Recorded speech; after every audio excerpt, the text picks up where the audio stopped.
All right, out on the Trans Am, working on the hood.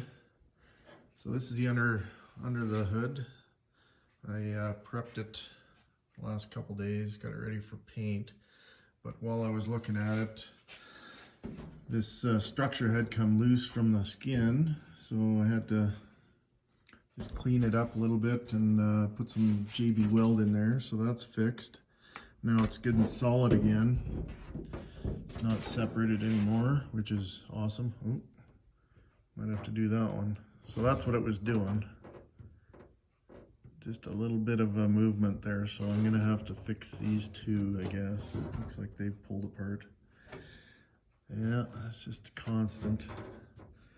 All right, so I know that has to be fixed, but on the top side here, I got another problem going on. So I took my sanding block and just wanted to see where the high spots were, and it looks like the Dukes of Hazzard used to own this thing, because yeah, there's lots of low spots. But after looking underneath the hood, all these high spots here, or all the low spots rather, are where the structure is glued to the skin underneath,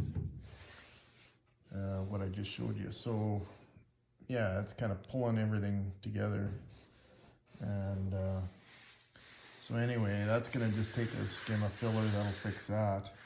But over here, I got a bigger problem. I got a dent here, and I got some oil canning going on. So as you can see, every time I push on it, it pops in and out. So I gotta fix that, because when you go to sand it, it just it pops in and you'll never get it straight.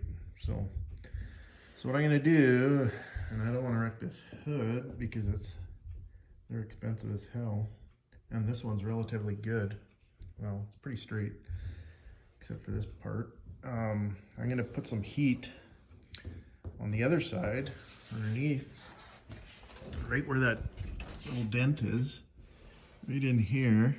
I'm gonna put some heat right there, and then I'm going to just dolly around it, and that'll pull the metal together, and hopefully that will straighten out that dent. Up here, it'll push this dent up and out, and that'll pull all this together and prevent this oil canning. That's my hope anyway. See how it works.